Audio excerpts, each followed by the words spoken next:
The church doors slammed behind her with such force that the stained glass rattled. But Flora Pemberton didn't stop running until her lungs burned and her designer wedding dress was torn at the hem from catching on cobblestones she couldn't see through her tears. She had left behind 300 guests, a 5-tier cake, and a groom who probably loved his father's business connections more than he'd ever loved her. The realization had hit her like ice water when she'd overheard him in the vestry 30 minutes before the ceremony, laughing with his best man about how marrying boring Flora would secure the merger his father needed. How she was manageable and wouldn't cause problems like his previous girlfriends. The word manageable had broken something inside her. Now she ran through streets she barely recognized, her veil abandoned somewhere blocks ago, mascara streaming down her face. The afternoon sun had given way to early evening, and shadows stretched long across the old quarter of the city where she'd somehow ended up. This part of town felt different, older, as though modernity had forgotten to fully reach it. Gothic architecture loomed on either side. Buildings that looked like they'd stood for centuries pressed close together, their windows dark and watching. Flora's heel caught in a grate and snapped. She kicked off both shoes, grabbed the skirts of her dress and kept going. She didn't know where she was running to, only what she was running from. Behind her she could hear traffic, the normal sounds of the city, but ahead the street seemed to swallow noise, to dampen it into something quieter and more ominous. She turned a corner and stopped, breathing hard, her heart hammering against her ribs. Before her stood a building that looked like it had been transplanted from another era entirely. It was constructed of dark stone, almost black, with tall narrow windows and an entrance framed by carved pillars. Gothic letters above the door read something in Latin she couldn't translate, but the architectural style screamed private library or old gentleman's club. The door was slightly ajar. Flora glanced behind her. She could hear voices now, people calling her name. Her mother's distinctive shriek carried on the wind. They'd come looking for her. They'd want to drag her back, to make her go through with it, to convince her she was being hysterical and dramatic and all the other words they'd used her entire life when she dared to want something different. She couldn't face them, not yet. Maybe not ever. The dark building beckoned like a secret. Flora gathered her dress and slipped through the door, pushing it closed behind her as quietly as she could manage with shaking hands. The silence that enveloped her was absolute. She stood in an entrance hall that was barely lit. The only illumination coming from what appeared to be gas lamps set into the walls, their flames low and flickering. The air smelled of old paper, leather, and something else she couldn't quite identify, something almost sweet and metallic at the same time. Before her, a massive room opened up, and as her eyes adjusted to the dimness, Flora's breath caught. Books. Thousands upon thousands of books lined shelves that stretched up 3 stories, connected by wrought iron staircases that spiraled up into shadows. The space was vast, cathedral-like in its proportions, with vaulted ceilings lost in darkness above. Reading areas were scattered throughout, furnished with deep leather chairs and antique tables, everything upholstered in rich burgundies and deep blacks. It was the most beautiful library she'd ever seen, and for a moment her panic subsided into something like wonder. She took a tentative step forward, her bare feet silent on polished hardwood floors. No one seemed to be here. The place felt abandoned, forgotten, like a secret kept from the modern world outside. Perfect Flora moved deeper into the library, trailing her fingers along leather spines as she passed. Her dress rustled in the quiet, an obscene white intrusion in all this beautiful darkness. She found a reading nook partially hidden between 2 tall shelves, a wingback chair positioned to face away from the main floor. She sank into it gratefully, her legs finally giving out, and pulled her knees up to her chest despite the dress, wrapping her arms around herself. Only then did she let herself cry properly, great shaking sobs that she muffled against the expensive fabric bunched around her knees. She'd almost done it. She'd almost married Marcus Thornwell, almost chained herself to a life of being manageable and appropriate and slowly suffocating under the weight of everyone else's expectations. Her parents had been so proud, her mother especially, glowing at the prospect of her daughter marrying into one of the city's oldest families. Never mind that Marcus made Flora feel invisible. Never mind that she'd caught him texting other women, that he'd explained it away as just flirting and made her feel crazy for being upset. She'd been raised to be accommodating, to not make waves, to value security and status over silly things like love and respect and happiness. But she'd actually run. The realization should have felt liberating, but instead it felt terrifying. What was she supposed to do now? She had no money except what was in her small clutch, which she'd somehow managed to keep with her. Her phone was there too, but she'd turned it off miles ago when it wouldn't stop ringing. She was wearing a wedding dress in a strange library in a part of town she didn't know, and she had nowhere to go. Her parents would be furious. Marcus's family would be humiliated. The scandal would be everywhere by morning. Flora laughed, a slightly hysterical sound. Good, let them talk. Let them be scandalized. For once in her 24 years she'd done exactly what she wanted, consequences be damned. An amusing sentiment, a voice said from the darkness behind her, smooth and cold as silk on ice. Though I wonder if you'll feel the same way when those consequences find you. Flora screamed and launched herself out of the chair, spinning around so fast her dress tangled around her legs and she nearly fell. She caught herself on the arm of the chair, her heart in her throat, and stared into the shadows. A man stepped forward into the dim light of a nearby lamp, and Flora's breath stopped entirely. He was the most striking person she'd ever seen, and striking felt like too small a word. He was tall, easily over 6 feet, with a build that spoke of strength despite the elegant cut of his black suit. But it was his coloring that made him look almost otherworldly. His skin was pale, not the pallor of someone who didn't see sun but something more, porcelain perfect and smooth as marble. His hair was white, not gray or blonde but truly white, falling past his shoulders in a straight curtain that caught the lamplight like moonlight on snow. His face was all sharp angles and aristocratic lines, high cheekbones and a strong jaw, a mouth that looked cruel even in repose, but his eyes were what held her frozen. They were red, deep crimson red, like rubies or fresh blood, and they watched her with an intensity that made her feel like prey. "Who are you?" Flora managed to whisper, her voice barely working. "This is private property and you're trespassing," the man said, his voice carrying an accent she couldn't quite place. Something old European beneath the perfect English. He moved closer with a grace that seemed wrong somehow, too smooth, too fluid. "Though I admit, you're the most interesting intruder I've had in quite some time." His gaze traveled over her wedding dress with what might have been amusement, though his expression remained cold. "Bride on the run? How theatrical." Flora straightened despite her fear, some part of her that had just walked away from everything refusing to be cowed. The door was open. "I didn't know anyone was here. I'll leave. Will you?" He tilted his head, studying her in a way that made her skin prickle. "And where will you go in that dress, with no shoes? In this part of the city after dark? That's none of your business, perhaps not. But this is my library, which makes your presence here very much my business." Flora's mind raced. His library. This whole incredible place belonged to him? She glanced past him toward the entrance, calculating her chances of running. But something in his posture, in the way he stood between her and escape, told her she wouldn't make it 3 steps. "I'm sorry for intruding," she said, forcing her voice steady. "Please, I'll just go. I didn't touch anything. I didn't damage anything. Except my solitude," he said, but there was something in his tone now that wasn't quite anger. Curiosity, perhaps. "What are you running from so desperately that you'd hide in a place like this?" "A place like what?" His smile was slight and didn't reach his eyes. "You don't feel it. The wrongness of this place, how it doesn't quite belong to the world outside." Flora did feel it. Had felt it from the moment she'd entered, but she wasn't about to admit that to this strange, unsettling man. "It's just old, historic, among other things." He moved closer, circling her slowly like he was examining something fascinating and possibly dangerous. Flora turned to keep him in sight, her pulse hammering. "You didn't answer my question. What are you running from?" "A wedding. My wedding." The words came out before she could stop them, something about his direct stare making her want to answer honestly. "I couldn't go through with it." "Cold feet, cold heart," Flora said bitterly. "His, not mine. I overheard him talking about me like I was a business asset, like marrying me was just another deal to close." The man stopped his circling, facing her directly now. In the lamplight, his red eyes seemed to glow faintly. "And this surprised you? Marriages among your social class are rarely about love. How do you know what social class I'm from?" He gestured at her dress, which even torn and dirty was clearly expensive, custom-made. "The dress you're bearing, despite your fear, the way you speak. You're old money, probably several generations of it. Your groom was likely the same." Flora couldn't argue with his assessment. "That doesn't make it right." "No," he agreed, surprising her. "It doesn't. Though running away in the middle of the ceremony is quite the dramatic gesture. Your family will be devastated." "They'll be embarrassed," Flora corrected. "There's a difference." Something shifted in his expression, a flicker of what might have been approval or understanding. "True enough. I'm Konstantin Nightwell and you're standing in my private collection, which is not open to the public and certainly not to runaway brides." "Flora Pemberton," she found herself saying. "And I really am sorry, I wasn't thinking clearly. I just needed somewhere to hide for a while." "From your family?" "From everyone."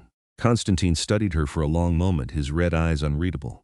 Flora wondered if he was wearing contacts, if this was all some elaborate aesthetic choice, but something whispered in the back of her mind that it wasn't, that those eyes were as real as her fear. "You may stay," he said finally, surprising her again. "For tonight at least. I have questions, and you look like you're in no condition to be wandering the streets." "Questions about what?" "You, your world." It's been some time since I've had a genuine conversation with someone from the society you seem to have just rejected. He moved toward one of the staircases. Come, I have rooms upstairs where you can clean yourself up and find something less conspicuous to wear. Then we'll talk. Flora hesitated. Every survival instinct she had screamed that following this strange man deeper into this strange building was a terrible idea.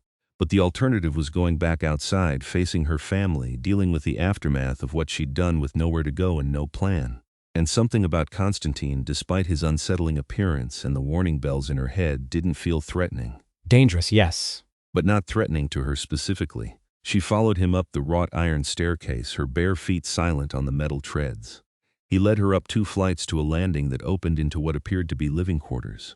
The space was furnished with the same dark elegance as the library below, all rich fabrics and antique furniture that somehow didn't feel old-fashioned but rather timeless. Konstantin opened a door to reveal a bedroom that was larger than Flora's entire apartment. A massive 4-poster bed dominated the space, hung with dark velvet curtains. Windows along one wall were covered with heavy drapes, not a sliver of light penetrating from outside despite the city beyond.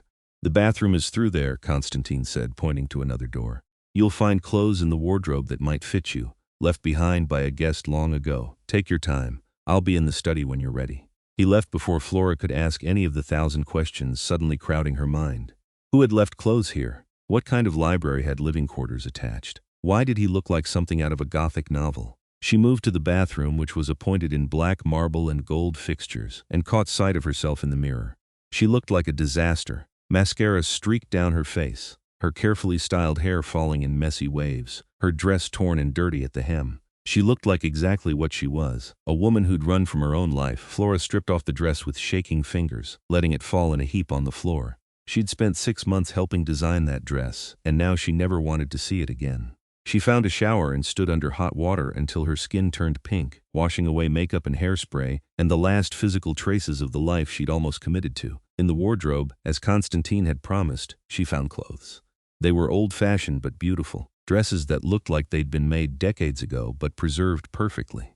She chose a simple black dress that fit surprisingly well, reaching to her knees with long sleeves and a high neck. It made her look severe, older, like someone who belonged in this strange dark library.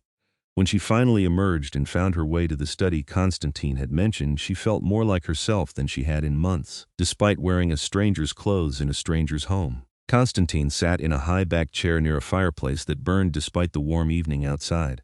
He had a book open in his lap but closed it when she entered, his red eyes tracking her movement as she hesitated in the doorway. "Better?" he asked. "Cleaner, at least." Flora moved into the room but didn't sit, too nervous to fully relax. "Thank you for letting me stay. I'll leave in the morning, I promise." "Where will you go?" "I don't know. My apartment is in my parents' name. Everything is, really. They'll expect me to come back to apologize, to try to fix things with Marcus." "And will you?" "No." The word came out fierce, certain. "Never." Konstantin's expression shifted into something that might have been satisfaction. "Good. Apologies should be reserved for genuine wrongs, not for refusing to sacrifice yourself on the altar of someone else's expectations." Flora finally sat, perching on the edge of a leather ottoman. "You sound like you're speaking from experience." "I've lived long enough to see countless people destroy themselves trying to meet expectations that were never reasonable to begin with." He set his book aside and leaned forward slightly, his gaze intense.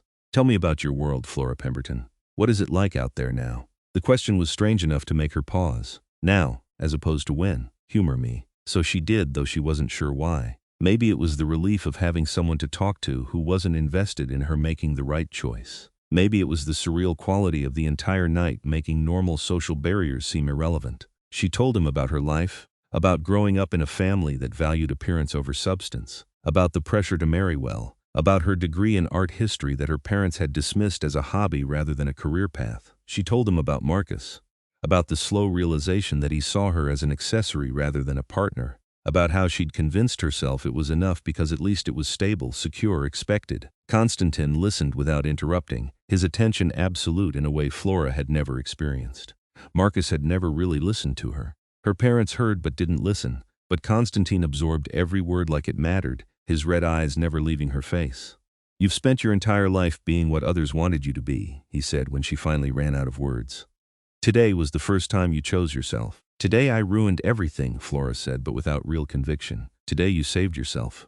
He stood and moved to a cabinet, pulling out a crystal decanter and 2 glasses. That deserves to be acknowledged, even celebrated. He poured something dark red into both glasses and handed her one. Flora took it automatically, then looked down at the liquid with sudden suspicion. Wine probably, but the color was so deep it looked almost black in the dim light. "It's just wine," Konstantin said, amused. "I'm not trying to poison you. I didn't think you were." Flora sipped it and found it was indeed wine, rich and complex, probably worth more than her car. "Why are you being so kind to me? You don't know me. I broke into your library, you sought sanctuary, and I granted it." As for why, he regarded her thoughtfully. "Perhaps because you remind me of someone I knew once, someone who also ran from a life that would have destroyed her spirit. Or perhaps because it's been a long time since anything interesting happened within these walls." "How long have you lived here?" "A very long time." "That's not an answer." His smile was sharp. "No, it isn't." Flora should have felt dismissed, but instead she felt intrigued. There was something about Konstantin that felt wrong in ways she couldn't articulate, but wrong didn't necessarily mean bad. He was strange and unsettling and probably dangerous, but he'd also offered her shelter when she had nowhere else to go, listened to her story without judgment, and made her feel like her choice to run mattered. "Can I ask you something?" she said. "You may ask. I may not answer." "Your eyes, they're not natural, are they? I mean, they're not contacts or anything." Konstantin's expression went very still. "No, they're not contacts." "Then what? Do you believe in monsters, Flora?" The question hung in the air between them, heavy with implication. Flora's heart started beating faster, though whether from fear or something else, she couldn't say. "I don't know," she admitted. "I never thought about it much. Monsters are supposed to be metaphorical, aren't they? Bad people, bad situations, supposed to be," Konstantin agreed. "But what if they're not? What if the creatures from the old stories are real, living in the shadows of your modern cities, hiding in plain sight?" Flora's mouth went dry. "Are you trying to scare me? I'm trying to be honest with you, which is more courtesy than most of my kind bother with." He set down his wine glass and turned to face her fully. "I'm going to tell you something, and then you're going to have a choice. You can leave right now, walk out of here and never come back. Or you can stay, learn the truth, and accept the consequences of that knowledge." "What truth?" "That vampires are real, Flora, and you're currently standing in the private library of one of the oldest and most powerful among them." Flora laughed, the sound sharp and disbelieving. "Vampires? You're saying you're a vampire?" "I am. That's insane." "Is it? Look at me. Really look." Konstantin moved closer, into the full light of the fire, and Flora forced herself to study him despite the fear creeping up her spine.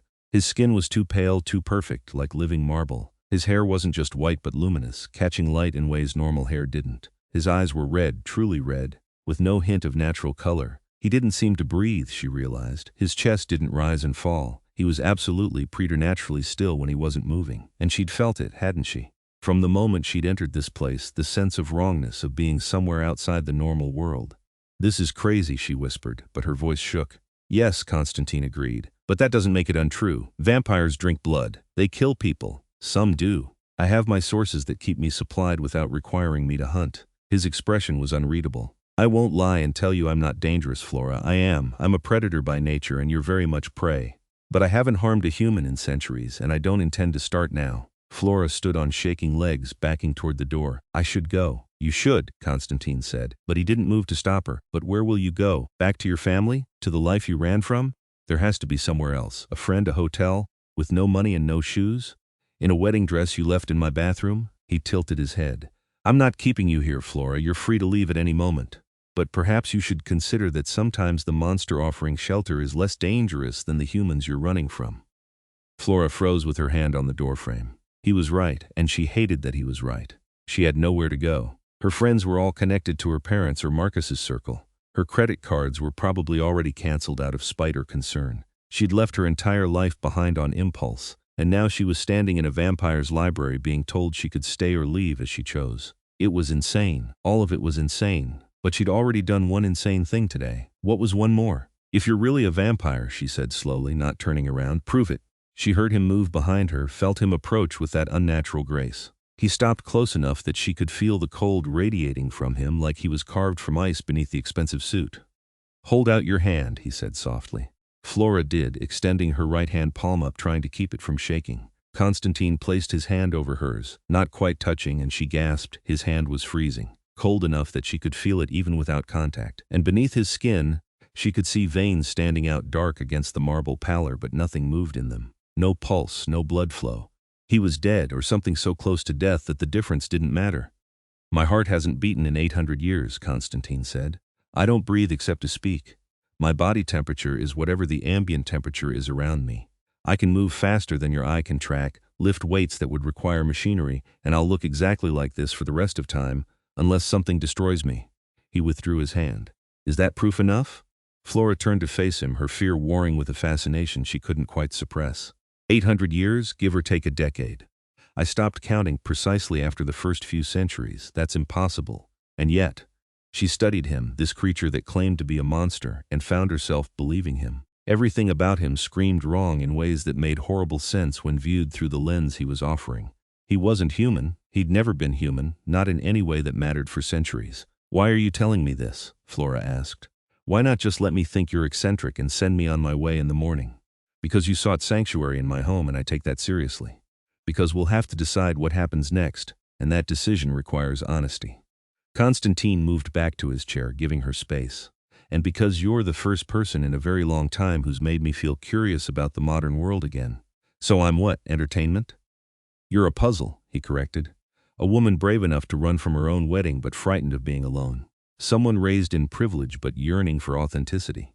You interest me, Flora Pemberton, and things rarely interest me anymore. Flora should have been offended, should have been terrified, should have run screaming into the night. Instead, she found herself sitting back down on the ottoman, her legs too weak to keep standing. Okay, she said. Say I believe you. Say I accept that vampires are real and you're one of them. What happens now? Now you make a choice. You can leave, return to your life, and I'll make sure you forget you were ever here. I have that ability. To cloud memories, to make myself and this place fade from your mind like a dream, or you stay. For tonight, for a few days, however long you need to figure out what you want to do next. You'll be safe here, no one will find you, and perhaps we can both benefit from the company. Benefit how? Konstantin's smile was slight but genuine. You get shelter and time to plan your next move. I get conversation and a connection to the world I've been isolated from. It's a fair trade, I think. Flora thought about her alternatives. She could walk out of here right now, try to make her way back to her apartment, and deal with the inevitable confrontation with her family. She could grovel, apologize, try to salvage things with Marcus even though the thought made her want to vomit. She could beg her friends for help and hope someone would take her in despite the scandal. Or she could stay here in this impossible library with this impossible creature and have time to figure things out without the pressure of everyone else's expectations crushing down on her. It wasn't really a choice at all. I'll stay, Flora said. At least for tonight. We can figure out the rest tomorrow.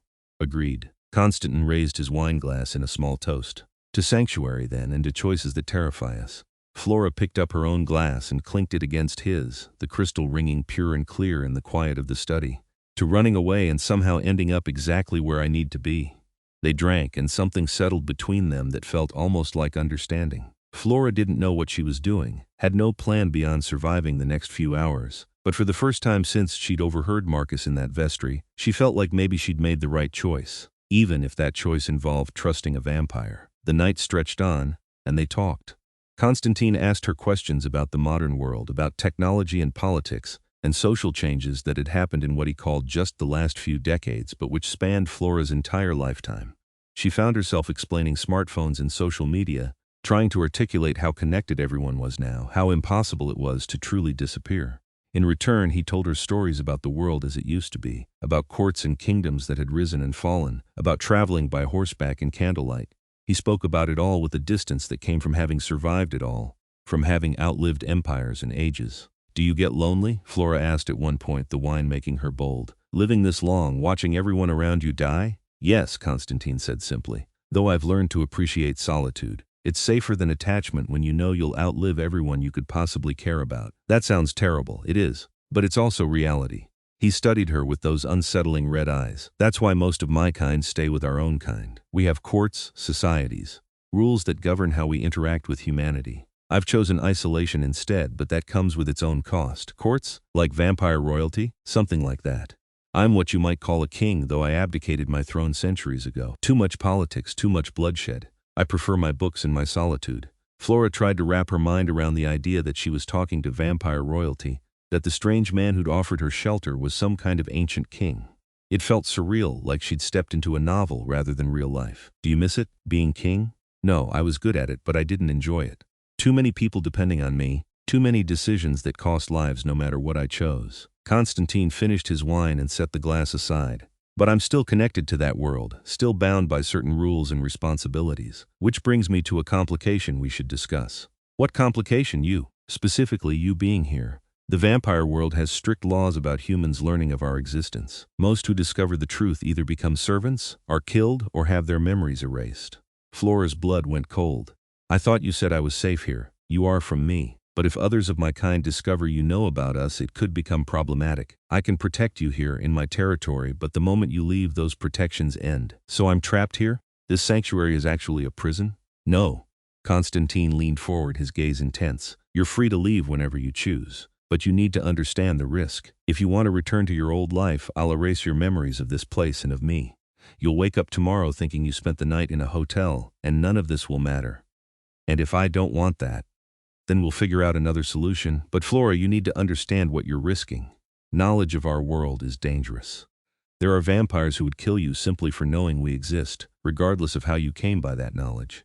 Flora's hands shook, and she clasped them together in her lap. Why did you tell me then? Why not just let me stay the night and erase my memories in the morning without giving me the choice? Because you ran from a life where others made your choices for you. It seemed cruel to offer sanctuary only to take away your agency again. His expression softened slightly. I'm trying to be honest with you about the stakes. This isn't a game or a fantasy. The vampire world is real and dangerous, and you're very fragile by our standards. Fragile, Flora repeated. Not sure if she should be offended or simply realistic. I suppose I am. Compared to something that's lived 800 years. Compared to something that could kill you before you could scream, Konstantin corrected bluntly. I'm not trying to frighten you, just make you understand. If you want to know this world, if you want to stay here beyond tonight, you need to understand what that means. Flora stood and walked to the window, pulling back the heavy curtain to look out at the city beyond. Somewhere out there, her parents were probably organizing search parties or damage control. Marcus was likely alternating between fury and wounded pride. Her phone, still turned off in her clutch, probably had hundreds of messages by now. She'd run from that world without a plan, and now she was being told that the sanctuary she'd found came with its own dangers, its own complications. She should go back. She should let Konstantin erase her memories and return to the life she knew. Figure out a way forward that didn't involve vampires and ancient kings and impossible dangers. But the thought of going back, of apologizing and explaining and trying to fit herself back into that life, made her feel physically ill. I don't want to forget, she said quietly. Whatever happens, I don't want you erasing my memories. This is the first night in years that I've felt like myself, like I matter as more than just an accessory to someone else's life. Even if it's dangerous, even if it's crazy, I want to remember it. Even if remembering could get you killed. Flora turned to face him. I almost killed myself slowly by marrying Marcus. At least this way I'm choosing the danger instead of having it chosen for me. Konstantin stood, moving toward her with that unnatural grace. He stopped close enough that Flora had to tilt her head back to meet his eyes, close enough that she could feel the cold radiating from him. You're either very brave or very foolish, he said softly. Can't I be both? His smile was unexpected, a flash of something warm beneath the cold exterior. Yes, I suppose you can, he stepped back, giving her space again. Very well, you may stay, and I won't touch your memories. But we'll need to be careful. I'll teach you what you need to know to survive in this world, and we'll figure out together what comes next. Why are you doing this? Flora asked. Really? You said I interest you, but that can't be the only reason. Konstantin was quiet for a long moment, his red eyes distant. Because 800 years is a very long time to be alone, and you remind me that there are still things worth caring about in this world. Because you chose yourself today, and that kind of courage deserves to be protected, not punished. And because perhaps I'm tired of just existing and would like to feel alive again, even vicariously. The honesty in his words made Flora's throat tight. She nodded, not trusting herself to speak.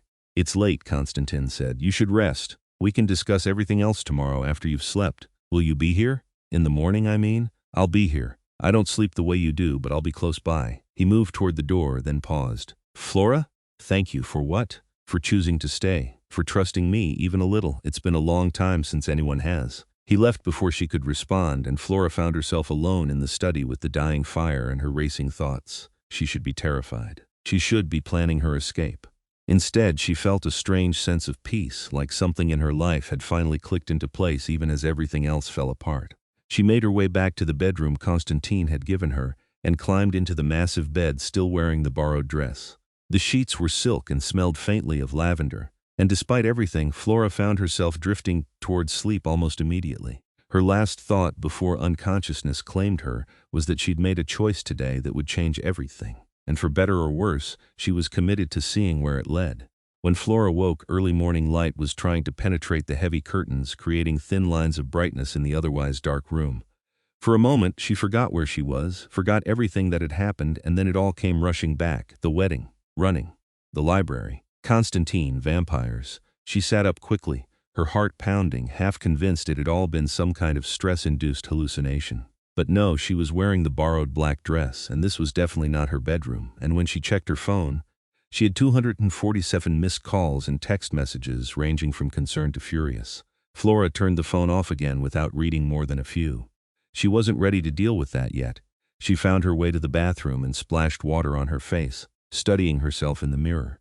She looked different somehow, though she couldn't pinpoint exactly how. Maybe it was just the knowledge that she'd irrevocably changed her life in the span of a few hours. Maybe it was the lack of makeup and fancy clothes, seeing herself stripped down to basics.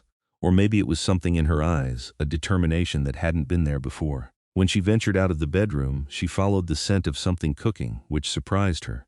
Did vampires cook? She found her way down to the main floor of the library and discovered a small kitchen tucked behind what looked like a false bookshelf. Inside, Konstantin stood at a stove, somehow making the domestic act of cooking breakfast look elegant and slightly dangerous. He'd changed from the suit to simpler clothes, black pants and a white shirt with the sleeves rolled up, his white hair pulled back at the nape of his neck. He still looked otherworldly but slightly more approachable. "You're awake," he said without turning around. "I wasn't sure what you'd like, so I made several options." Flora moved closer and saw that he'd prepared enough food for several people, eggs and toast and fruit, and what looked like homemade pastries. "You cook?" "I learned centuries ago when it was considered unseemly for men of my station to do so, which made it rebellious and therefore interesting." He plated food and handed it to her. "I don't eat anymore, haven't in centuries, but I remember what things tasted like. Cooking is meditative." Flora took the plate, suddenly ravenous. She couldn't remember the last time she'd eaten, probably lunch the day before, and her body was demanding fuel. She found a stool at a small counter and dug in while Konstantin leaned against the far wall, watching her with that intense focus that should have been uncomfortable but somehow wasn't.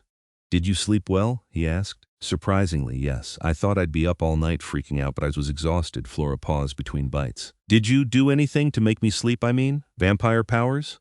"No. You were simply exhausted, as you said. I don't have any powers that would make you sleep against your will, and I wouldn't use them on you even if I did." "What powers do you have?" Konstantin considered the question. "Enhanced strength and speed, as I mentioned. Heightened senses, though they're muted compared to when I was younger. I can influence weak minds, make suggestions that people follow without realizing they've been compelled. I can manipulate shadows to some degree, move through darkness in ways that seem impossible. And I heal from nearly any injury given enough time and blood." "Blood," Flora said, her appetite momentarily fading. "You said you had sources. What does that mean?" "I have arrangements with several hospitals and blood banks. They supply me with what I need. I provide them with generous funding, and no one asks uncomfortable questions. It's not as satisfying as feeding from a living source, but it's ethical and sustainable." Flora forced herself to keep eating, processing this. "Do you miss it? Hunting, I mean?" "Sometimes," he admitted. "The hunt is part of our nature as much as fangs and immortality. But I decided centuries ago that satisfying every instinct wasn't worth the cost. I've killed enough to know I don't want to kill anymore, not if I can avoid it." There was weight in those words, history and regret and too many memories.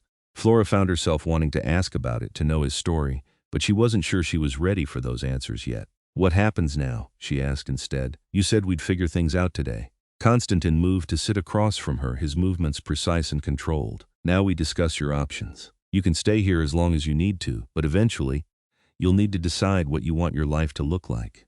Do you want to return to your family, to your old life? Do you want to start over somewhere new? Do you want to remain connected to the vampire world or leave it behind?" "Can I do that?" "Leave it behind, I mean, without forgetting. It would be difficult and potentially dangerous, but yes. You'd need to be careful, avoid situations where you might encounter other vampires. Learn to recognize the signs of our kind so you could avoid them." He tilted his head. "But that would mean leaving here eventually, leaving this sanctuary. Is that what you want?" Flora stared down at her plate, pushing eggs around with her fork. "I don't know. I don't know what I want, except that I don't want to go back to who I was yesterday." That version of Flora was going to marry a man who didn't love her and spend the rest of her life being invisible. "I can't go back to that." "Then don't." "It's not that simple. I have no money, no job. nowhere to live. Everything I had was tied to my family or Marcus. I walked away from all of that with nothing but a phone I'm afraid to turn on. Money can be solved, Konstantin said dismissively. I have more than I could spend in several lifetimes. Housing can be solved. What can't be solved easily is what you want, who you want to become. That's the harder question. Flora looked up at him, startled. You'd just give me money? Consider it payment for interesting conversation and the disruption to my solitude. His expression was unreadable. I told you, Flora, I'm not keeping you here against your will, but I'm also not sending you back to a life that was destroying you. If you need resources to start over, I can provide them. What you do with them is up to you. It was too much, too generous. Flora's first instinct was to refuse, to insist she couldn't accept charity from a stranger, even a vampire stranger who'd saved her from her own wedding reception. But that was the old Flora talking, the one who'd been raised to be accommodating and not make trouble. The new Flora, the one who'd run through city streets in a wedding dress, needed help, and refusing it out of pride was just another way of being manageable. Thank you, she said quietly. I don't know how I'll pay you back, but I don't want you to pay me back. I want you to use it to become whoever you're supposed to be. Konstantin stood, moving toward the kitchen door. Come, I want to show you something. Flora followed him through the library to a section she hadn't explored the night before. He led her up another staircase to what appeared to be a studio, a large room with windows facing north and east, currently covered by the same heavy curtains that seemed to be everywhere in this building. What is this? Flora asked. You said you studied art history. I thought perhaps you might appreciate this. Konstantin opened a curtain slightly, letting in enough light to illuminate the space without flooding it entirely. Flora gasped. The room was full of art. Paintings lined the walls, stacked against each other in places, some covered with cloth sheets. She recognized styles from different eras, different movements, though most of the pieces were unfamiliar to her specifically.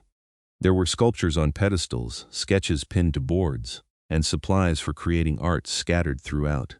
This is incredible, she breathed, moving closer to examine a painting that looked like it might be from the Renaissance. Are these all originals? Most of them.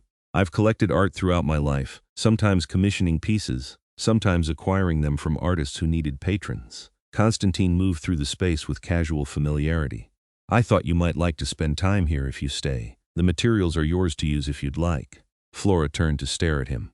You're giving me access to a private art collection that's probably worth millions, and offering me studio space? I'm offering you a place to explore the interests your old life dismissed as hobbies. You said your family didn't take your degree seriously. Perhaps here you can remember why you pursued it in the first place. Flora felt tears prick her eyes and blinked them back fiercely. She barely knew this creature, this vampire king who'd abdicated his throne centuries before, and yet he was offering her more understanding and support than her own family ever had. Why are you being so kind to me? She asked, her voice rough with emotion. Konstantin was quiet for a moment, his red eyes distant. Because I remember what it's like to be trapped in a life that doesn't fit, to feel like you're suffocating under expectations that were never reasonable to begin with, and because you chose to save yourself, and that deserves to be honored. You said I reminded you of someone. Who? My sister, he said softly. Centuries ago, before I was turned, she was meant to marry a nobleman chosen by our father. She was miserable, but there was no escape for women in those days, no way to refuse without bringing shame on the entire family. So she went through with it, and he beat her for years until she finally died from injuries he claimed were an accident. Flora's breath caught. I'm so sorry. It was a long time ago, but some regrets don't fade with time. I couldn't save her then, but perhaps I can honor her memory by helping you now. He turned away, his voice carefully neutral. Take your time here, explore, create, think about what you want. I'll be in my study if you need anything. He left before Flora could respond, and she found herself alone in a room full of beautiful things, her heart aching for a woman who died centuries ago and the brother who still mourned her. She spent the morning exploring the studio, carefully examining paintings and sketches, losing herself in the beauty of created things. Some of the pieces were by famous artists she recognized from her studies, others by names she didn't know but whose work was equally stunning. She found herself drawn to a covered canvas in the corner and carefully pulled away the cloth. The painting beneath took her breath away. It was a portrait of a woman with dark hair and luminous eyes, wearing a dress from several centuries past. But it wasn't the historical clothing that struck Flora, it was the expression on the woman's face, a combination of strength and sorrow that seemed to transcend time itself. That's her, Konstantin's voice said from the doorway, making Flora jump. My sister, Tatiana. I painted that from memory 100 years after her death, when I finally had enough distance to bear capturing her image. You painted this? Flora looked at the canvas with new eyes, seeing the skill and emotion in every brushstroke. It's beautiful. It's grief, Konstantin said simply, but thank you. He moved into the room, studying the portrait with an expression Flora couldn't read. She would have liked you, I think. She had that same fire you showed yesterday, that refusal to be diminished. She just never had the chance to act on it. Flora looked between the portrait and the vampire who'd created it, understanding clicking into place. That's really why you're helping me. Not just because I interest you or because you're bored. Because you couldn't help her, perhaps. Konstantin turned away from the painting. Does the reason matter if the help is genuine? No, Flora admitted. I suppose it doesn't. They stood in silence for a moment, two people displaced from their proper times and places, finding unexpected understanding in a studio full of art and memory. I'd like to stay, Flora said suddenly, if the offer is still open. Not forever, but for a while. Long enough to figure out who I am without everyone else's expectations defining me.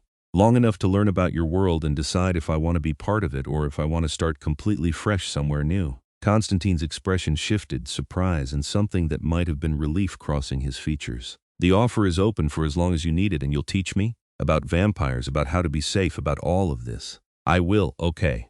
Flora took a deep breath, feeling like she was jumping off a cliff for the second time in as many days. Then I'll stay. The days that followed developed a rhythm that felt both surreal and strangely natural. Flora spent her mornings in the studio, sometimes painting, sometimes just studying the pieces Konstantin had collected. She'd never had the luxury of creating without deadline or purpose, and she found it freeing to make art simply because she wanted to. Konstantin proved to be an excellent teacher, patient and thorough in explaining the intricacies of the vampire world. He taught her how to recognize his kind, subtle signs most humans would miss. Vampires didn't breathe regularly, moved with a grace that was just slightly wrong, and their skin had a quality that looked almost translucent in certain lights. Their eyes, he explained, weren't always red like his. That was a trait of very old vampires. Younger ones could pass for human more easily. He explained the court system, the complex politics that governed vampire society. There were 12 major courts around the world, each ruled by an ancient vampire like himself. The courts maintained order, enforced laws, and kept their kind hidden from human awareness. Exposure was considered the worst crime in vampire society, punishable by death for both the vampire who revealed themselves and any humans who learned the truth. How did you become king? Flora asked one evening as they sat in his study, her with tea and him with a glass of blood he didn't bother to hide from her anymore. I was born to it, in a sense. I was already old even before I became king, already powerful. When the previous ruler of the European court was destroyed in a power struggle, I was asked to take the throne. He swirled the blood in his glass, watching the light catch in it. I ruled for 2 centuries before I couldn't stand it anymore. Why? Too many compromises. Too much death in the name of stability. The vampire world is built on strict hierarchy and ruthless enforcement, and I found myself making decisions that saved the many by sacrificing the few. It was necessary, but it wore at me until I couldn't recognize who I'd become. Flora set down her teacup. So you walked away. I appointed a successor, someone I trusted to be ruthless enough to maintain order but wise enough to use that ruthlessness sparingly. And then I disappeared into this library and tried to forget I'd ever been anything but a scholar. Did it work? Sometimes. Other times I wake from dormancy and remember everything I've done, everyone I've failed, and wonder if eternal life is actually a curse rather than a gift. The sadness in his voice made Flora's heart ache. She stood and moved closer to him, close enough to feel the cold radiating from his skin. You're not a monster, Konstantin. Monsters don't feel remorse, don't they? He looked up at her, his red eyes intense. I've killed more people than you could count, Flora. I've made decisions that destroyed lives, ended bloodlines. The fact that I feel guilty about it doesn't change what I've done, no, but it means you're trying to be better. That matters. He reached out slowly, giving her time to pull away, and touched her face with cool fingers. You're very young, he said softly, and very kind. I hope the world doesn't take that from you. I'm 24, Flora protested. Not that young. I'm 837. Everyone is young to me. But he was almost smiling, and Flora counted that as a victory. She'd learned that Konstantin rarely smiled, rarely showed much emotion at all. But when he did, it transformed his face from coldly beautiful to something warmer and more accessible. She found herself working to earn those smiles, to draw him out of the melancholy that seemed to be his default state. In return, he seemed genuinely interested in her life, asking questions about the modern world that ranged from technology to social changes to politics. Flora tried to explain social media and was treated to the sight of an ancient vampire, being completely baffled by the concept of Instagram. Why would anyone want strangers to know what they ate for dinner, he asked, genuinely perplexed. Connection, I guess. Or validation. Or just because everyone else is doing it. Flora pulled up her own account on her phone, finally having turned it back on after blocking most of her contacts. "Look, here's my life before yesterday." Konstantin studied the pictures with a critical eye. "You look beautiful in these, but you don't look happy." Flora looked at the images with fresh eyes and realized he was right. In every picture she was smiling, but the smile didn't reach her eyes. She looked like a doll, perfectly arranged and utterly lifeless. "I didn't know I was unhappy," she admitted. "Or maybe I knew, but I didn't think I was allowed to be.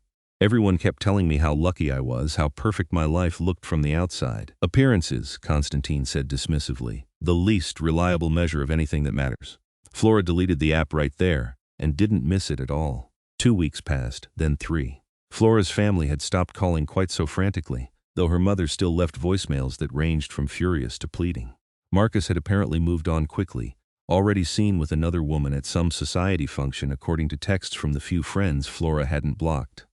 The scandal was exactly as bad as she'd expected, but she found she didn't care as much as she'd thought she would. Let them talk. She was building a new life. Konstantin proved to be unexpectedly good company once she learned how to read his moods. He was quiet and reserved by nature, but he had a dry sense of humor that caught her off guard and made her laugh. He'd lived through so much history that he had stories for every occasion, some tragic, some funny, all fascinating. And he was unfailingly kind to her in ways both large and small.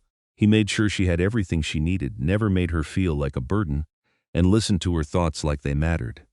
Flora found herself falling into something that felt dangerously close to contentment. She woke each day without the weight of expectation crushing her, spent her time doing things she enjoyed, and ended each evening in conversation with someone who made her think and laugh and feel seen. It should have felt temporary, like she was hiding from real life rather than building a new one. Instead, it felt like the first real life she'd ever had. "I need to go out tonight," Konstantin announced one evening in early summer. "I've been putting off certain social obligations, and I can't delay any longer without causing offense." Flora looked up from the book she was reading, one of Konstantin's rare first editions. "Social obligations? Like vampire social obligations?" "Exactly that. There's a gathering at the European court, a ceremony to mark the summer solstice. My successor requests my presence, and I can't refuse without implying insult. How long will you be gone?" "A few hours, no more than that. I'll return before dawn." He hesitated, which was unusual for him. "You'll be safe here. The protections on this building are strong enough to keep out anyone who might wish you harm. But Flora, you need to stay inside. Don't open the door for anyone, and don't leave for any reason. You're scaring me." "Good. Fear will keep you cautious." Konstantin moved closer, his expression serious. "I've kept your presence here secret from the vampire world, but secrets have a way of spreading. If anyone discovered a human was living in my home, aware of our existence, the consequences would be severe." Flora swallowed hard. She'd become comfortable here, had almost forgotten that she was living in danger every moment she remained. "Maybe I should just leave. Go somewhere else, start over. I can't keep hiding here forever." "Is that what you want?" "I don't know what I want," Flora admitted.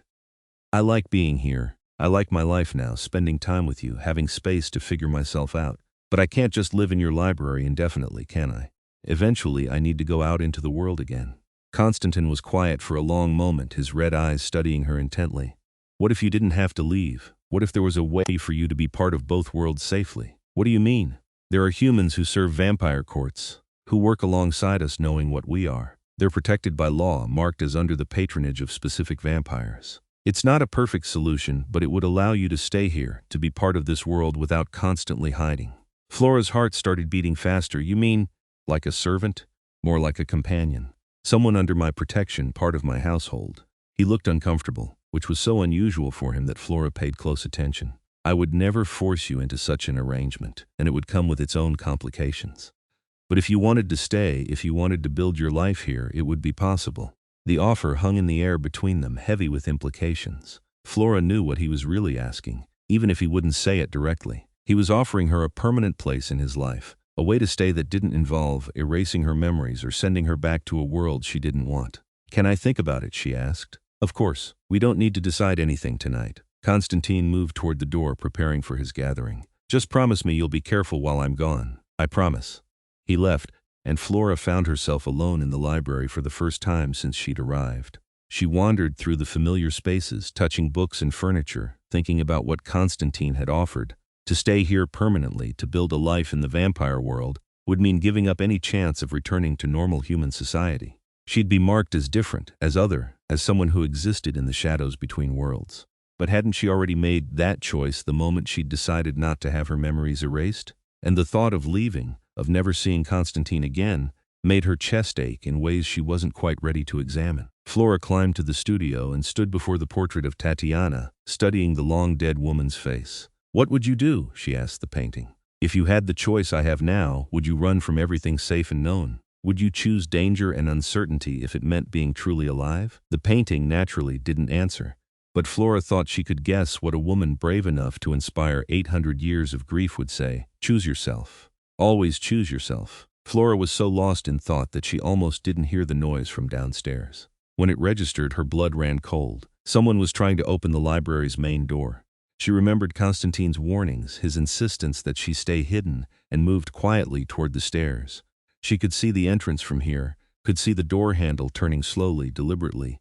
The protections Konstantin had mentioned seemed to be holding. The door shook but didn't open, and Flora heard a frustrated sound from outside. She should hide, should go back to her room and lock herself in until Konstantin returned. Instead, she crept closer, curiosity overriding caution. Through the narrow windows flanking the door, she caught a glimpse of whoever was trying to enter. Pale skin, white hair, the unmistakable look of a vampire.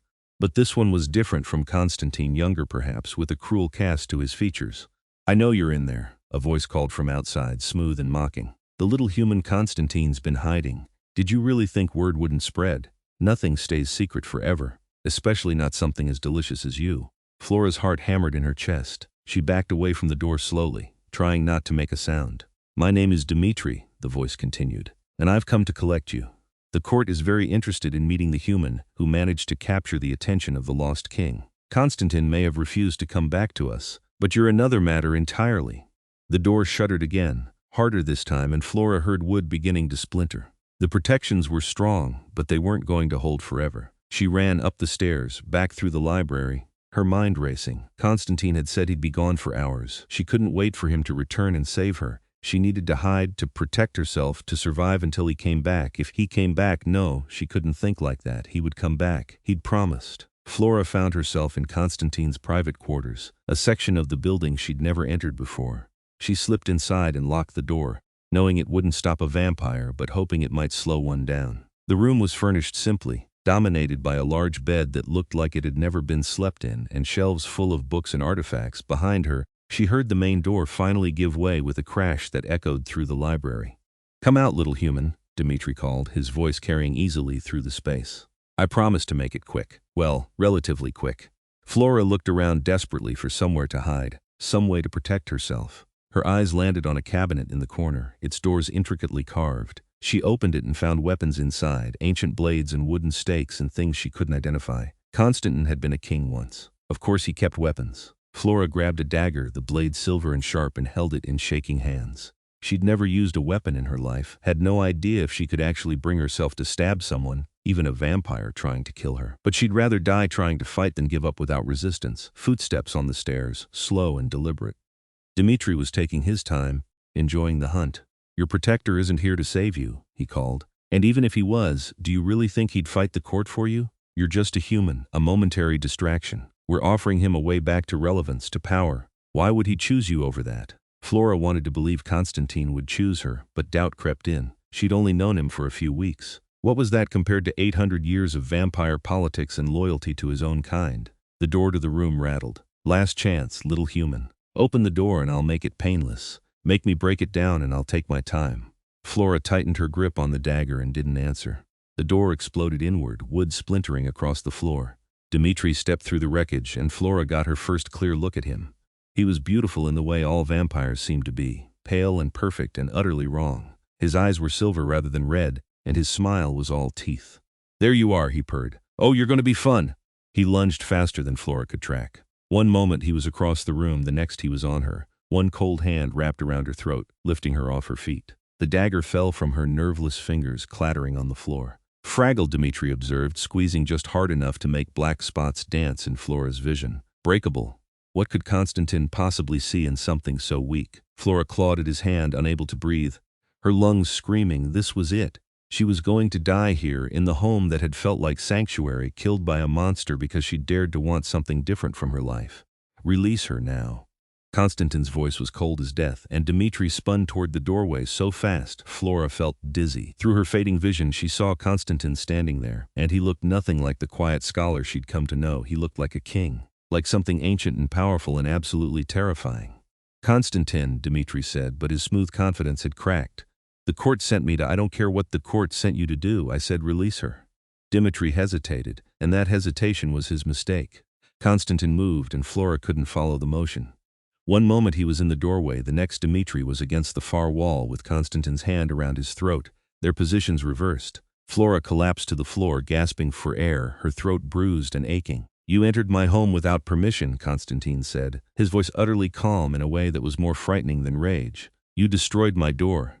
You threatened someone under my protection. Give me one reason I shouldn't destroy you where you stand." "The court," Dmitri choked out. "The court has no authority here. This is my territory, has been for centuries, and they know it. You acted alone, thinking you could curry favor by bringing them the human. But you miscalculated badly, young one. She's just a human. She's mine." The words rang with finality, with possession and protection in equal measure. "And you touched her. That alone is enough to warrant your death." Konstantin's hand tightened, and Dmitri's eyes went wide with fear. "Please, I didn't know. I thought you didn't think at all." Konstantin released him, letting Dmitri collapse to the floor. "Go back to the court. Tell them that Flora Pemberton is under my direct protection, that she bears my mark, and that anyone who harms her answers to me personally. Tell them the lost king remembers exactly how to deal with those who cross him." Dmitri scrambled backward, then fled, moving with desperate speed. Flora heard him crash through the library and out the broken door, his footsteps fading into the night. Then Konstantin was kneeling beside her, his cold hands impossibly gentle as he checked her throat, his red eyes filled with something that looked like fear. "Flora, I'm so sorry. I should never have left you. Are you hurt?" "Did he— I'm okay," Flora managed, her voice rough. "Scared, but okay." Konstantin pulled her into his arms, holding her carefully like she might break. He was so cold. But Flora found herself pressing closer anyway, needing the solid reality of him after the terror of the last few minutes. "I came back as soon as I sensed the protections breaking," he said into her hair. "I should have been faster. I should have known someone would try this. You saved me." Flora pulled back enough to look at him, seeing the anguish on his usually controlled face. "You called me yours. You are. If you'll accept that." His hand came up to cup her face, his thumb brushing carefully over the bruises forming on her throat. "I told you there was a way for you to stay, to be protected by vampire law. This is it. If you accept my mark, my patronage, no one in the vampire world can touch you without declaring war on me. And you'd do that? Declare war to protect me? I'd burn the entire court system to the ground before I let them harm you," Konstantin said, and the certainty in his voice made Flora's breath catch. "I've lived alone for so long, Flora. I'd forgotten what it felt like to care about someone, to want to protect them more than I want my own peace. But you walked into my library in a wedding dress and reminded me that existing isn't the same as living." Flora's eyes filled with tears. "I don't want to leave. I don't want to go back to my old life or start over somewhere new. I want to stay here with you for as long as you'll have me. Then stay." He pressed his forehead to hers, careful of her injuries. "Stay and let me protect you. Let me teach you this world. Let me—" He broke off, seeming uncertain for the first time since she'd met him. "Let you what?" Flora whispered. "Let me love you," Konstantin finished softly. "If you can care for something like me, something cold and old and stained with too much history." Flora laughed, the sound slightly hysterical but genuine. "I think I've been falling in love with you since you let me stay that first night. Maybe since you made me breakfast and showed me your sister's portrait. Maybe since you told me to choose myself." Konstantin kissed her then, and his lips were cold but gentle, reverent in a way that made Flora's heart ache. It was nothing like kissing Marcus had been, nothing like the perfunctory affection she'd accepted as normal. This was devotion and desire, and the meeting of two people who'd both been lost until they found each other. When they pulled apart, Konstantin rested his forehead against hers again. "This won't be easy. Loving me, staying in this world, it comes with dangers and complications. The court will accept my claim on you, but there will always be those who see you as a weakness to exploit. I don't care. You should care. You could still have a normal life, Flora. I could erase your memories of all this, set you up somewhere safe, give you the resources to build whatever life you want. You don't have to choose danger just because you're choosing yourself." Flora pulled back enough to look him in the eyes. "I'm not choosing danger, I'm choosing you. There's a difference. Is there?" "Yes, because you're not a danger to me, Konstantin. You're safety and understanding, and the first person who's ever made me feel like I matter for who I am rather than what I represent." She touched his face, marveling at the smoothness of his cold skin. "I ran from a wedding because I refused to spend my life being invisible. I'm not about to become invisible again just because it's safer. Konstantin's smile was small but genuine, reaching his eyes in a way that transformed his entire face. You could never be invisible, Flora. You burn too bright, me burn here with you. Teach me about your world. Protect me from it. Love me in it. I don't need safety if I have you. You have me, Konstantin promised. For as long as you want me, for as long as you can bear immortality standing beside mortality. It should have been sad, that acknowledgement that Flora would age and die while Konstantin remained unchanged. But somehow it wasn't. Somehow it felt precious, like every moment together would matter more because they were finite. Then we'll make the most of the time we have, Flora said firmly, starting with you teaching me how to use that dagger I dropped, because I'm not going to be helpless if someone comes after me again. Konstantin laughed, the sound surprised and delighted. You want me to teach you to fight? I want you to teach me to survive in your world. Fighting seems like a good place to start. Very well. Though I warn you, I'm a demanding teacher. Good. I'm tired of people who expect nothing from me. They stood together and Konstantin insisted on checking her injuries one more time. His touch clinical but his eyes worried. The bruises on her throat would heal, and nothing else was damaged except her nerves and sense of safety. But those would heal too, especially with Konstantin there to help her feel secure again. He fixed the door with efficiency that spoke of long practice, magic and carpentry combining to repair the damage until no sign of the break-in remained. Then he made her tea and they sat together in his study, her tucked against his cold side, processing everything that had happened. I need to mark you, Konstantin said eventually. Make it official that you're under my protection. It won't hurt, but it will bind us together in ways the vampire world recognizes. What does it involve? A small amount of my blood given willingly. You'll drink it and it will change you slightly. Not enough to make you vampire, but enough to mark you as mine. You'll gain some minor benefits, faster healing, slightly enhanced senses, and any vampire who encounters you will know immediately that you're claimed. Flora considered this. Will it change who I am? No. You'll still be completely human, completely yourself, just marked as protected. He hesitated. But Flora, you should know that taking my mark is permanent. It can't be undone. If you change your mind later, if you decide you want to leave, you'll still carry my protection. You'll still be bound to me in ways that matter in vampire society. Bound how? Other vampires will see you as an extension of my household, my responsibility. If you committed crimes in the vampire world, I would be held accountable. If you were harmed, it would be seen as an attack on me directly. He turned to face her fully. I'm asking you to tie your life to mine in a way that can never be completely severed. That's a serious commitment, and you should think carefully before accepting. Flora had already made her decision, had made it the moment Konstantin called her his, but she appreciated that he was giving her the chance to reconsider. I accept. Mark me, bind me, tie me to you in whatever way keeps me safe and lets me stay. You're certain? Completely. Konstantin stood and moved to a cabinet. Pulling out a small ornate dagger, he pricked his finger with it, and a single drop of blood welled up dark and rich against his pale skin. Come here. Flora stood and approached him, her heart beating fast but not from fear. This felt right, like a ceremony that mattered in ways white weddings and society expectations never had.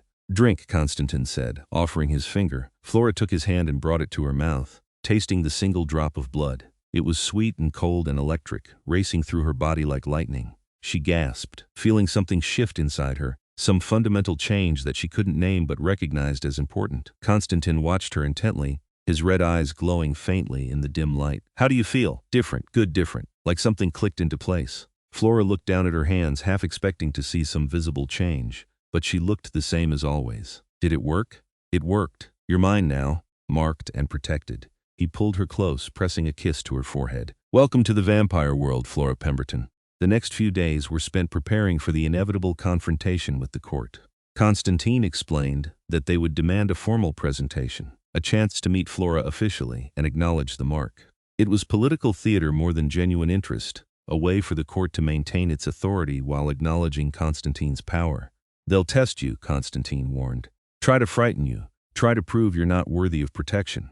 But you don't have to prove anything to them, Flora. You just have to survive the meeting. That's not exactly reassuring. It's not meant to be. The vampire world is built on power and hierarchy. They need to establish that they're powerful, and I need to establish that you're under my protection. It's a dance we've all performed countless times.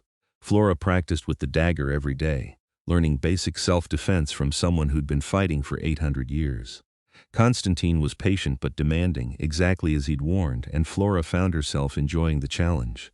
She'd never been athletic, had never seen the point in physical training, but there was something satisfying about learning to defend herself, to not be helpless. She also spent time learning vampire politics, memorizing the names of court leaders and their territories, understanding the laws that governed their world.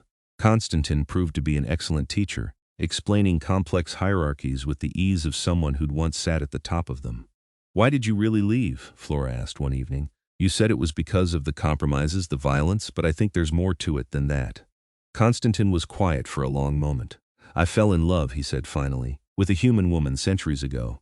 I tried to protect her, to keep her safe in my world, but I couldn't. She was killed by rivals who wanted to hurt me, and I couldn't save her." Flora's heart ached for him. "I'm sorry. After she died, I realized that everything I was trying to protect through my rule as king meant nothing if I couldn't protect the one person who actually mattered to me. So I walked away, appointed someone who could make those decisions without being destroyed by them, and I hid myself in books and solitude, until I showed up in your library.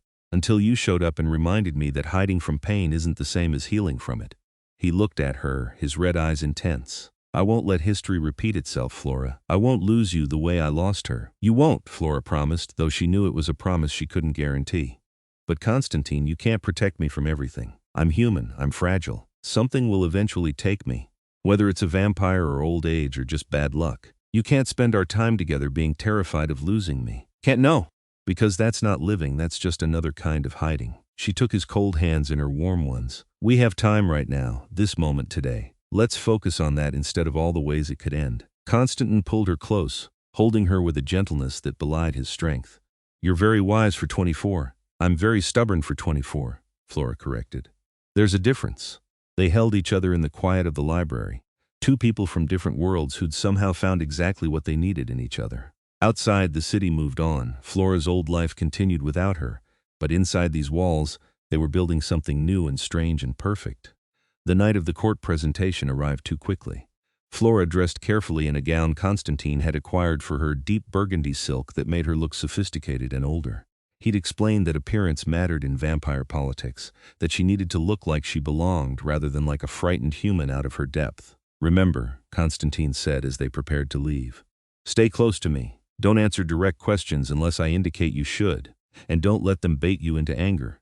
They'll try, but you're better than that." "I'll be fine," Flora said with more confidence than she felt. "You'll be there, always." They traveled to the court by car, Konstantin driving through nighttime streets to a building that looked like it might have been a cathedral once. Gothic architecture loomed against the dark sky, beautiful and ominous in equal measure. Inside was breathtaking, a vast hall filled with vampires who all turned to watch as they entered.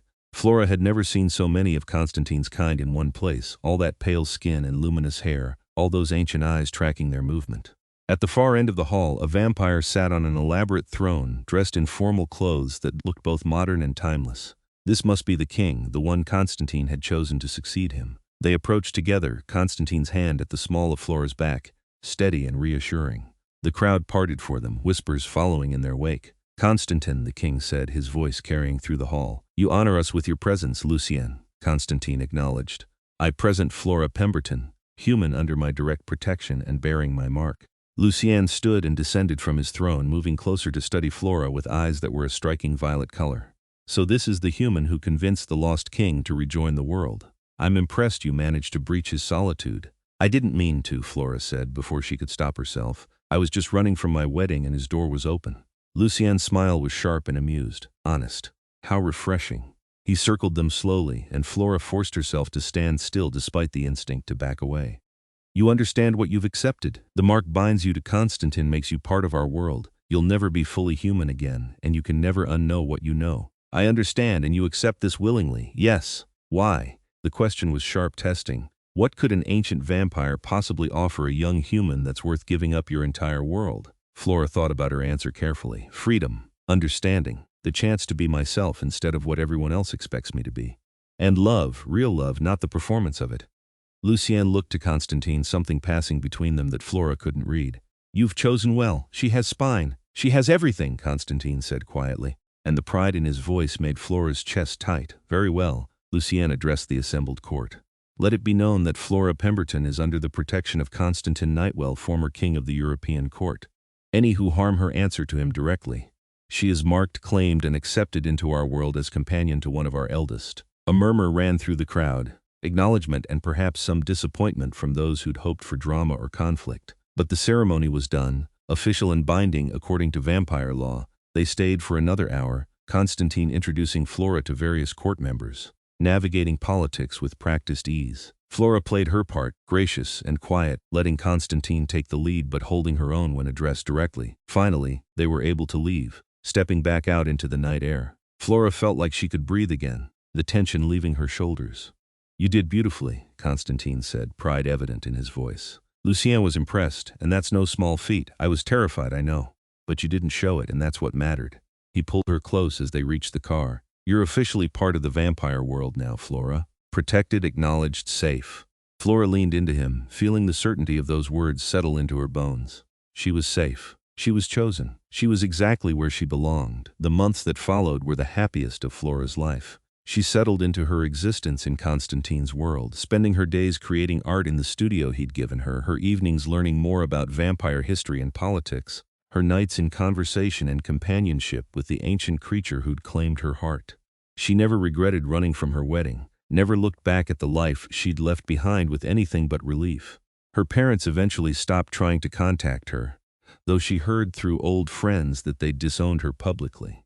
Marcus had married someone else, someone manageable and appropriate, exactly what he'd wanted all along. Let them have their appropriate life. Flora had something far better. She and Konstantin fell into a rhythm that felt eternal despite its finite nature. He taught her things, both practical skills for surviving in the vampire world and esoteric knowledge accumulated over 800 years.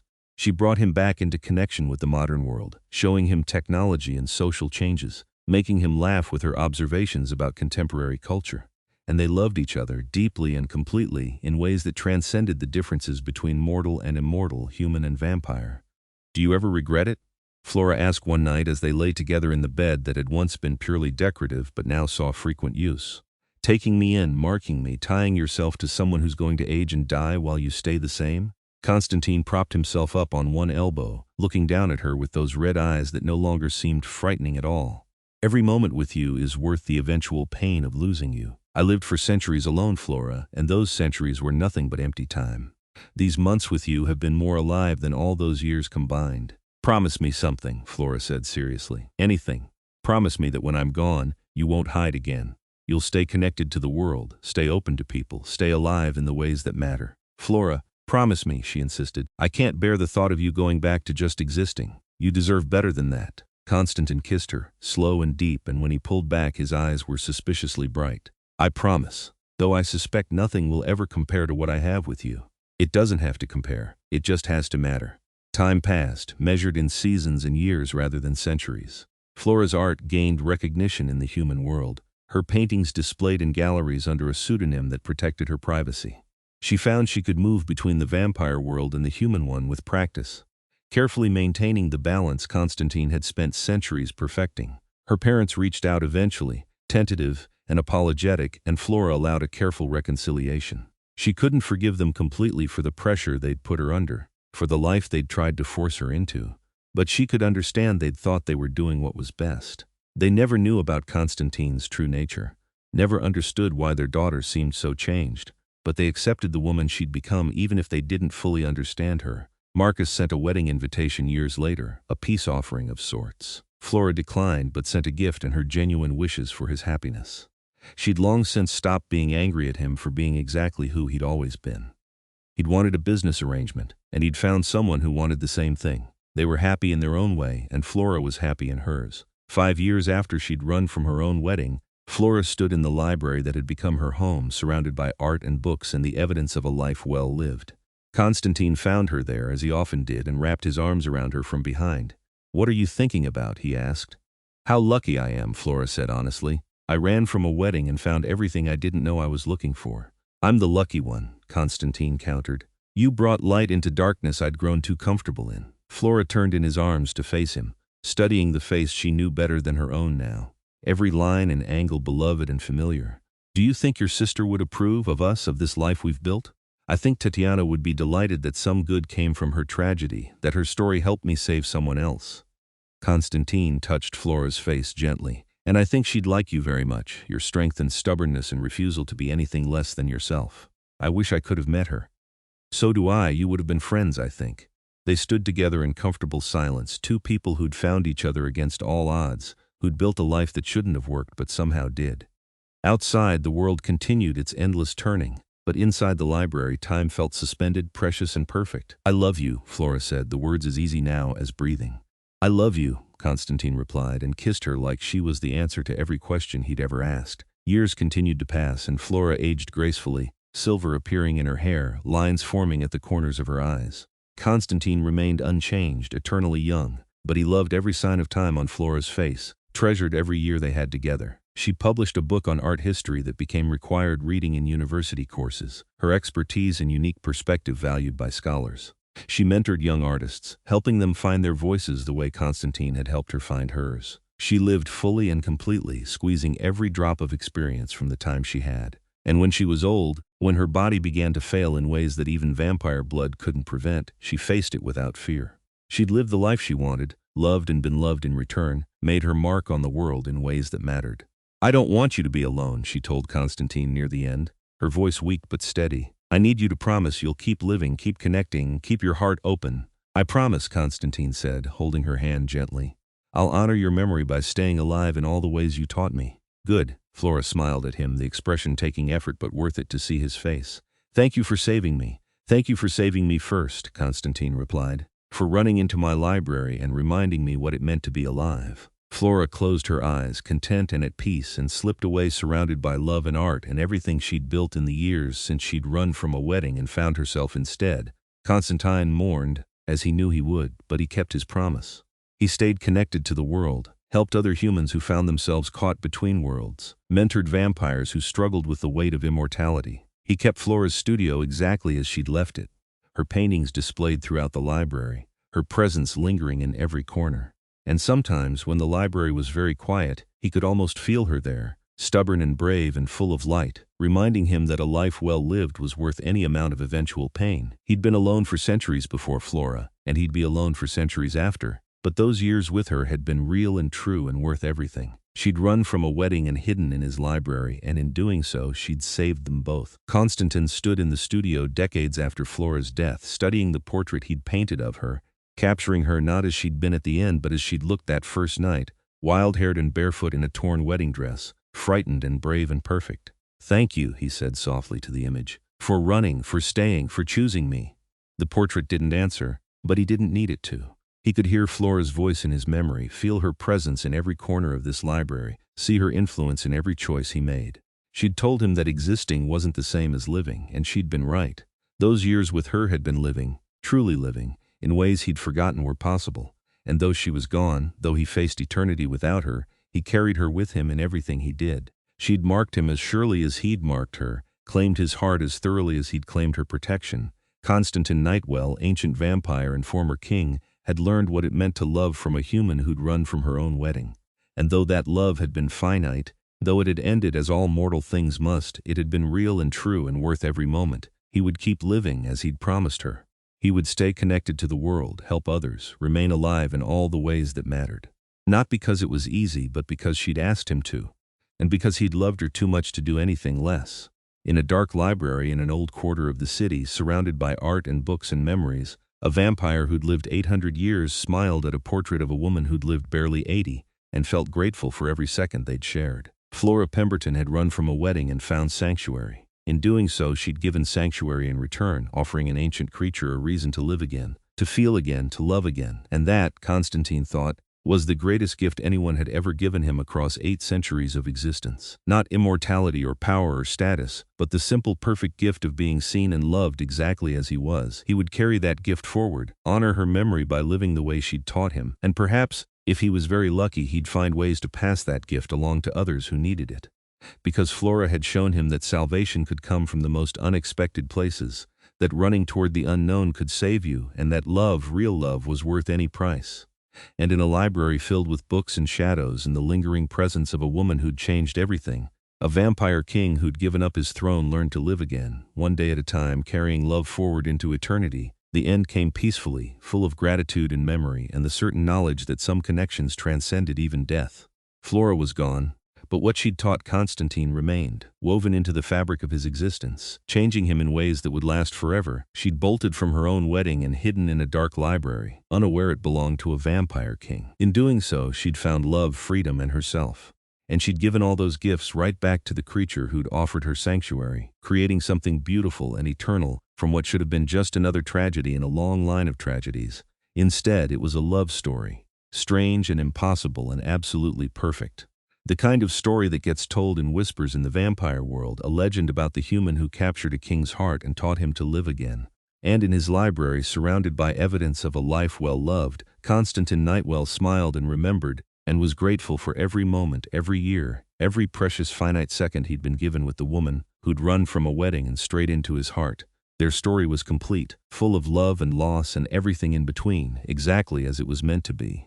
And though endings came, as they always must, what they'd built together remained eternal and unchanging, proof that even immortal creatures could be transformed by love. Flora had chosen herself that day she'd run, and in doing so she'd chosen him too. And Konstantin had chosen her right back, giving her protection and love, and a life beyond anything she'd imagined possible.